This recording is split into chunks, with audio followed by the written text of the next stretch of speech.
దగ్గర కుకుడుపల్లెలా మాకు ఇల్లు లేవన్న, మాకు పొలాలు లేవు, జాబులు ఇస్తామన్నారు. మాకు తాళాలు ఉన్నోనికి డబుల్ బెడ్రూమ్లు ఇవ్వట్ను, ఉన్నోనికి జాబులు ఇవ్వట్ను.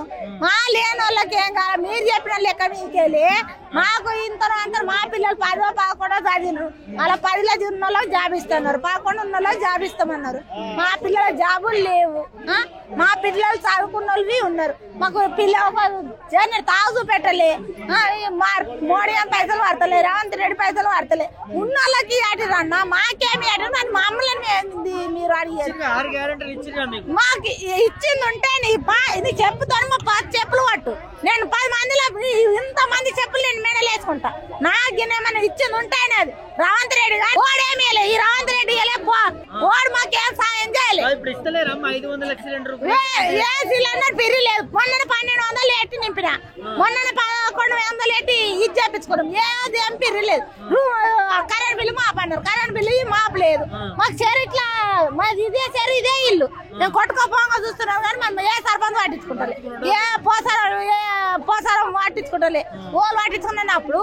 ఇప్పుడు అవసరం ఉన్నప్పుడేమో మా కాళ్ళే కాసరు, మేము బయటేమో మా కాళ్ళు అరుగుతున్నాయి కానీ అలా పట్టించుకుంటాం. పిరి బస్ ఒకటి పెట్టగానే ఏమయ్యన్నా, పిరి బస్ ఒకటి పెట్టిన వాళ్ళు ఎంతమంది గుద్దుకొని చచ్చిపోతారు. 8 తులాల బంగారం పోతుంది, 8 తులాల బంగారం పోతుంది, వాళ్ళని వస్తారు కార్యం అని పోతున్నారు. అలా బంగారం ఎంతమంది పోతున్నారు, ఎంతమంది గుద్దుకుంటున్నారు, అలా ఎంత కొంత పెద్ద పోతున్నారు. మరి ఆయా బస్సులు పిరిగి పెట్టాక నువ్వు పైసలు వేస్తామా అంటే తెలకారు అట్లా ఇచ్చి 3 ఏళ్ళు 2 ఏళ్ళు ఇవన్నీ చెప్తారు. ఏడిది మరి కోటేశ్వరు ఇవరకు రూపాయి దిక్కులేవన్నా. కరెంట్ బిల్లు మాపంటారు, కరెంట్ బిల్లు లేదు, ఇల్లు లేని వాళ్ళకి ఇల్లు ఇస్తామంటారు, అవి లేవు. మా ఉన్న తావులే దిక్కున్నాయి కానీ ఉన్నోనికి ఇయ్యాటి కానీ లేని పద్ధతి మీరు నేను కానీ అప్పుడు మేము మీకేం సాయం చేయాలి చెప్పురి. మరి మీరే చెప్పరు, మీరు చెప్పిన ప్రకారంగానే నడిచినాం కదా, మిమ్మల్ని అయితే మేము దొక్కేలే కదా. నువ్వు చెప్తే నడిచినాం, నువ్వు చెప్తే నడిచినాం, నువ్వు చెప్తే నడిచినాం, మిమ్మల్ని అయితే మేము కాదనిలే కదా. మేమే గెలిపించినాము, నువ్వు చేస్తామంటే మేము గెలిపించండచ్చు. అది మాది మస్తు మా మీద పెట్టినావు కదా, అంతే కదా. మేము గెలిపించినందుకు మా మీద పెట్టేసినావు, నువ్వేమైతే సాయం చేస్తలేవు.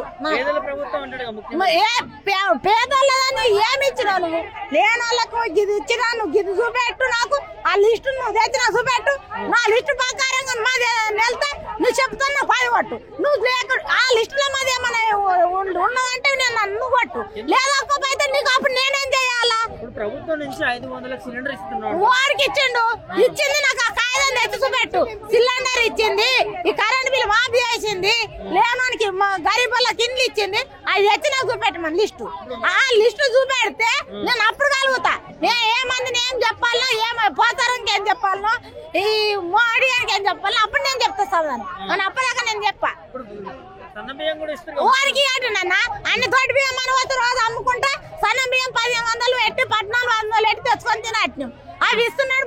ముక్క బియ్యం ఇచ్చేటోళ్ళు ఇక్కడ వచ్చిన బియ్యం ఇక్కడ ఇవ్వటం కొత్త బియ్యం అంటే మేము అంత పిసోళ్ళమే కొట్టట్నేమా. మరి ఏంది ఏమి ఇచ్చినావు? 10లో జాబ్ 11 చదివిన వాళ్ళకి జాబ్ అన్నారు, 10లో చదివిన వాళ్ళకి జాబ్ అన్నారు. ఏ జాబులు ఇచ్చినావు? ఉన్నోనికే ఇవ్వట్నావు నువ్వు జాబు, ఉన్నోనికే పైసా ఇవ్వట్నావు, లేడానికి ట్రాక్టర్లు ఉన్నోనికి 10 ఎకరాలు ఉన్నాయంటే ట్రాక్టర్ ఇవ్వట్నావు. మాకేమి ఇచ్చినావు సార్ చెప్పు నువ్వు? ఏడా ఇప్పుడు ఈ నెలలు అంటున్నారు, ఈ నెలలా 3 నెలల నుంచి ఏడా ఇప్పటి సన్న బియ్యం లేవా సార్? మీరు వచ్చి చూడండి, ఆ దొడ్డు బియ్యంకే వస్తున్నారు. ఇక సన్న బియ్యం ఇచ్చినట్టు ఇంకా ఆగం, ఇక చెట్లనే అందుకుంటాం మేము. ఏమిచ్చుడు సన్న బియ్యం ఇస్తారు, సన్న బియ్యం ఇంత ఇచ్చిండు, పేజీని సన్న బియ్యం ఇచ్చిండు, ఏమిచ్చిండు ఒక పిరి పాస్ ఏం రాలు. బిడ్డలో లగ్గం చేస్తే పెళ్లి చేస్తే 1 రూపాయి ఇయ్యలేరు. తులమంటుండే 10 తులాలు ఇస్తుంటారు ముఖంకు. గుడిసెలేదా అన్న, గుడిసెలేదు కట్టుకోవడానికి. నేను ఇల్లు ఇస్తామన్నాడు, ఇల్లు లేదేం లేదు. 4000 పెన్షన్ ఇస్తానన్నాడు, ఏం లేదు. ఏమి మరి కిరాయిలలో ఉంటున్నాం, 8,000 ఒక్కొక్క రూమ్ అవి కూడా ఇస్తలేరు. కుకుట్పల్లి దొరుకుతలేవు రూమ్లు. ఇప్పుడు మంచినీళ్ళు ఇవ్వలేదా? మీటింగ్కి వచ్చారు. మీటింగ్కి ఎందుకు పిల్లల? గవర్నమెంట్ కూడా సొమ్ము లేదు కదా, మరి పలుకొని ఉండాల. డబ్బు వాళ్ళకి డబ్బు ఇస్తారు, బంగారం ఉన్న వాళ్ళకి బంగారం ఇస్తారు. ఈ నలతోడతో మేము తిరుగుతాను. ముసలి వాళ్ళకి తోలం బంగారం ఇచ్చి ఏదో చేతుకోదా మరి. ఆ బియ్యము ఈ నెల ఆ నెల ఇస్తారు, పింఛన్ పైసలు ఆ నెల ఆ నెల 2,000 కేసీఆర్ ఇచ్చినవే. ఆయన పెంచినాడా? 5,000 పెంచలే. పెంచినాడా నాయన? 4,000 ఇస్తాను అన్నాడు. ఆ 2,000 ఈ నెల ఆ నెల ఆ నెల ఆ నెల. ఏం ఉపకారం చేస్తాను నన్ను మా ముసలికి? కొడుకులు తన్నా ఎన్ని మెదులు కూరలు తన్నా ఎన్ని మెదులు. ఏం లాభం నాన్న? ఏవి గ్యారెంటీ? ఈ నెల ఆ నెల ఇస్తాను, ఆ నెల ఆ నెల ఇస్తాను. అవే ఏటవుతాయి. ఒక్కొక్క దుకాణం కట్టేస్తాను, పారుకుంటాను. మరి రేటు ఉపకారం చేస్తారు. రేకులు ఇంటింటికి చెకింగ్ చేసి కాదు నాన్న, ఈ రౌండ్ ఉన్నోడు ఈ జీతం ఎంత, ఇది ఎంత, ఆదాయం ఎంత, పిల్లలు అందరూ ఆయన అనుకొని ఇస్తే బాగుంటుంది. ఉన్నోడికే ఎట్టేస్తాను, ఉన్నోడికే ఎట్టేస్తాను. లేనోడు చూస్తాను. ఉన్నోడికి ఎట్టిస్తే ఉన్నాడు కాలుతో తంతాను, పడతాను. ఏం లేదు, 500 ఇచ్చారు, ఇప్పుడు 900 ఇచ్చాడు. ఇప్పుడు 50 రూపాయలు పెంచాడు మనకి. పెంచాడు. మరి అది ఫ్రీ బస్ అంటే మేము ఎక్కడికి వెళ్తాం? కూలి చేసుకున్నాము, కూలికి వెళ్తామా, తిరుగుతాం. కూలి తిరుగుతాం. ఒక బస్సు మేము ఎక్కలేదు. ఇందిరమ్మ ఇల్లు కోడలు రాసినారు, ఇవ్వలే. ఒకరికి రాలే. మీ 2 కోడలు 2 కొడుకులు, ఒకరికి రాలే. మంచిగా అనిపిస్తుంది. అలాగే మరి ఆడమే, ఇంట్లో ఆడడం, పాల్కోవడమే అనిపించదు. అవులు కడుతావు. బంగారు లాంటి గిన్నెలో పెట్టుకున్న అన్నం కాళ్ళతో తన్నిండు రేవంత్ రెడ్డి గారు. మాక బంగారు లెక్క కనబడుతున్నాడు. చూడసక్కని అందగాడు. మా పదలకు మంచిగా చేస్తున్నాడు. మాకు మంచిగా పింఛన్లు ఇస్తున్నాడు. మాకు ఇల్లు లేని వాళ్ళకి ఇల్లు ఇస్తున్నాడు. బతుకమ్మ పండుగలు వస్తే బతుకమ్మలు ఆడనిస్తున్నాడు. పిల్ల పండుగ వస్తే తుర్కోళ్ళకి ఇస్తున్నాడు. అన్నిటికీ ఆడుకుంటున్నాడు. అలా అబ్బర్ బియ్యం, జీడ బియ్యం ఇస్తున్నాడు. బాగున్నాయి. బంగారు లేక బిర్యానీ లేక తినచ్చు. ఇంత తినేది ఇంత తింటున్నాం. ఇంత తింటున్నాం బిడ్డ. ఇంత తింటున్నాం. బుక్కకి నీళ్ళు తాగుతున్నాం. కమ్మ ఉన్నది అనుకుంటున్నాం. అందుకోసానికి ఒక బీర్ సీసా మీద 50 రూపాయలు వెచ్చిండు. మీ బీర్ తాగుతలేరా? మీకు తెలివి లేదా? అధికారం లేదా మీకు? కోటాలు రాయటాలు కోటాల మీద పెంచి అడిగేదానికి అధికారం లేదా?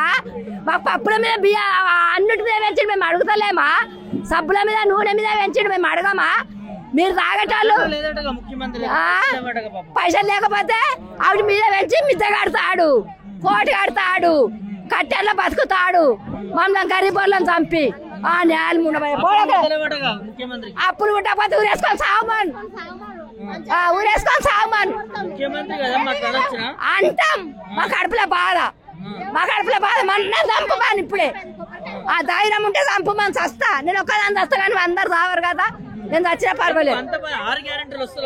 మాకు అన్ని గ్యారెంటీలు వచ్చి పడితే గీడికి వచ్చినాం. మరి అన్ని గ్యారెంటీలు వచ్చి పడితే గీడికి వచ్చినాం. అదే ఫ్రీ బస్సులో కుదుకోసామని ఇప్పుడే చెప్పినా కదా. మొగలని ఇంట్లో వండ పెట్టి ఆడోళ్ళు తిరిగి వస్తారు. మొగలని ఇంట్లో వండ పెడుతున్నారు, ఆడోళ్ళు తిరిగి వస్తారు. 3-4 మీ అసలు మా పిల్లలు ఎక్కితే లేవు అనగానే లేస్తున్నారు. ఇట్లా పెట్టుకొని నిలబడుతున్నారు. మీరు నిలబడుతున్నారా లేదా? నిలబడుతున్నారా లేదా? అనకు మీరు ఆడోళ్ళకి భయపడుతురా లేదా? ఆడోళ్ళకి కూడా భయపడుతురా లేదా? బస్సులల్లా నీకు బండి ఉండొచ్చు బిడ్డ, బండి ఉండొచ్చు. ఒక దూరం తవ్వాక నీ పెళ్ళాంలో పిల్లలను తీసుకొని పోతావు. అప్పుడు నీకు సీట్ ఇయ్యరు. నీకెంత బాధ అనిపిస్తుంది? నువ్వు టికెట్ కొంటున్నావు కదా, మరి నీకు ఎంత బాధ అనిపిస్తుంది? అనిపిస్తుందా అని పెట్టమన్నాం. మమ్మల్ని పెట్టమన్నామా? ఆ బస్సు పెట్టమన్నాం మనం. దానికి బదులు ఇంకోటి పెట్టనంటే ఏదన్నా అప్పుడు మొగడం అనిపించుకొని ఇంకేం చెప్పాలి? ఇస్తున్నారని మీరు అనుకుంటున్నారు. మేము తినేది మాకు తెలుస్తున్నారు. ఇస్తున్నారని చెప్తున్నారు. మేము తీసుకుంటే మేము తింటున్నాం కదా అన్నం. అది నూకల అన్నం అన్నా అంత మంచిగా ఉంటుంది. ఈ అన్నం మంచిగా లేదు. మాకు వేస్ట్ అనిపిస్తున్నారు. వేస్తే అది 6 గ్యారెంటీలు వస్తున్నాయి మరి ఏం లేదు ఏం లేవా? ఏం లేదు బ్రీఫ్ ఇచ్చిన లాభం లేదు. అది కూడా అలా పైసలు 2 రూపాయలు తగ్గించి బస్ కిరాయి పెట్టినా నయం ఉండే కానీ ఇప్పుడు ఏం నయం లేదు. అది కూడా అంతే, నాకేం నయం లేదు. రేవంత్ రెడ్డి పాలన ఎట్లుంది మరి? ఎట్లుంది ఇట్లనే నడుస్తుంది. ఇస్తా అంటుండో మాకైతే మా నమ్మకం దానిపై 3 ఏళ్ళు అవుతుంది. 1 రూపాయి లేదు మాకు తెలుసా. కుక్కలాగా బతుకుతారు ఇళ్ళ పని చేసుకొని. ఎవరిని చెప్పుకోవాలి? ఎవరు అడిగినా పట్టించుకున్నా లేరు. ఎవరు చెప్పుకోవాలి? ఇల్లు లేదు, ఇడుపు లేదు. హైదరాబాద్ బతుకుతుందా ఇట్లా ఊరు ఇడిచిపెట్టి ఏం చేసుకోవాలి? ఇందిరమ్మ ఇల్లు ఇస్తాన్నారు కదమ్మా. ఇస్తానని ఇల్లు ఇవ్వద్దన్నారు కదా. కట్టిన ఇల్లు ఊలగొట్టారు కదా. అంతే, ఇంకేమున్నాయి? ఇంకా ఆయన ఇచ్చినాయి. ఇస్తా అంటుండే ఇస్తా అంతలేడు.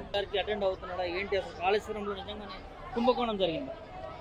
వాళ్ళు భావిస్తూ ఉన్నారు, ప్రభుత్వం భావిస్తూ ఉంది కక్ష సాధింపు చేయాలి, ఎక్కడ కూడా దొరకట్లేదు. దీన్ని ఒక ఫోకస్ పెట్టారు. దీన్ని అడ్డం పెట్టుకొని బీఆర్ఎస్ పార్టీని, కేసీఆర్ కుటుంబాన్ని ఇబ్బంది పెట్టాలని చూస్తూ ఉంది కాంగ్రెస్ పార్టీ. 4 రోజుల్లో మీకు వాస్తవాలన్నీ బయటకు వస్తాయి, ప్రజల ముందుకు వస్తాయి. ఏం జరిగింది, ఎట్లా జరిగింది అనేది. ఒక నిర్మాణ సంస్థ, తర్వాత ఇంజనీరింగ్ వ్యవస్థ, ఈ 2 బాధ్యత తీసుకోవాలి. ఎక్కడైనా లోపం జరిగితే ప్రభుత్వం ఇవాళ ఆయనే ముఖ్యమంత్రిగా కొనసాగుతూ ఉండుంటే ఆయన కూడా బాధ్యత తీసుకోవాల్సిన అవసరం ఉంటుంది. ఎందుకంటే తన హయాంలో జరిగింది కాబట్టి, గడిచిన కాలంలో జరిగింది కాబట్టి అక్కడ నిర్మాణ సంస్థ మీద, ఇంజనీర్ల మీద చర్య తీసుకునే బాధ్యత ఆయన పైన ఉండేది. ప్రభుత్వం మారింది. ఇప్పుడు మారిన ప్రభుత్వం లోపం ఎవరి వల్ల జరిగింది? ఇంజనీర్ల వల్ల జరిగిందా, కాంట్రాక్టర్ సంస్థ వల్ల జరిగిందా అని ఎంక్వైరీ చేయాల్సిన పని ఉండే. ఇంజనీర్లతో, కాంట్రాక్టర్తో కూడా ఆనాటి ముఖ్యమంత్రి చేపట్టే జరిగిందని చెప్పిస్తా ఉన్నారు. ఇది ఎంతవరకు కరెక్టు? రాజ్యాంగంలో ఇటువంటి ప్రేరేపణలు చేయటం అనేది ప్లానింగ్ అంతా కేసీఆర్దే. ప్లాన్ కేసీఆర్దే. కేసీఆర్ గారు ఇచ్చిన ప్లానే. ఆ ప్లాను అక్కడ ఇంప్లిమెంట్ సరిగ్గా చేయలేదు. ఎక్కడైతే కుంగిన పిల్లర్స్ అక్కడ ఎయిర్ ఫామ్ అయి అక్కడ కుంగిపోయినాయి. ఆ కుంగిన విధానాన్ని చూడాలి కానీ అక్కడ కాంక్రీట్ లోపం ఉందా, కాంట్రాక్టర్ లోపం ఉందా, ఇంజనీర్ లోపం ఉందా చూడాలి. కానీ ఇంజనీర్ ప్లాను ఎవరైతే నిర్మాణం చేపట్టారో, నిర్మాణ ఆర్డర్స్ పాస్ చేసిన ప్రభుత్వాన్ని అనటం అనేది కరెక్ట్ కాదు. కేసీఆర్ గారిని దీంట్లో బాధ్యుడిని చేయడం అనేది ముమ్మాటికి తప్పు. అటెండ్ అవుతారు, ఖచ్చితంగా అటెండ్ అవుతాడు. ఆయన మగోడు, ఖచ్చితంగా అటెండ్ అవుతాడు. దేనికైనా సిద్ధమే. 1,00,00,000 కోట్ల కుంభకోణం జరిగింది అని చెప్పి చెప్తా ఉన్నారు కదా. మరి ప్రాజెక్టు నిర్మాణం ఎంత అయిందనేది రిపోర్ట్స్ ఉన్నాయి కదా. 80,000 కోట్లుంటే 1,00,000 కోట్లు ఎట్లయితుంది? ఒక మంత్రి 1,20,000 అంటున్నాడు, ఒక ఆయన 1,00,000 అంటున్నాడు. అసలు ఎంత ఖర్చు అయింది? అసలు కాళేశ్వరం అనేది ఒక దేవుడి పేరు, దేవస్థానం పేరు. దాని వెనక 250 కిలోమీటర్ల గ్రావిటీ లైన్ ఉంది, పంప్ హౌస్లు ఉన్నాయి. దగ్గర 1000 కిలోమీటర్ల విస్తీర్ణంలో వ్యాపించున్నది ఈ ప్రాజెక్టు. ఇది మొత్తం కలిపితే కాళేశ్వరం. ఖచ్చితంగా జరిగింది, ఇంకా జరుగుతుంది, మేలు జరుగుతుంది. ఇప్పుడున్న ప్రభుత్వం ఎవరి మీదనో ఏడవటం కంటే ఎక్కడైతే లోపం జరిగిందో దాన్ని రెక్టిఫై చేసి ఆ నీళ్ళని తెలంగాణ రాష్ట్రంలో మూలకి ప్రతి జిల్లాకు అందియాలని కోరుతా ఉన్నాం.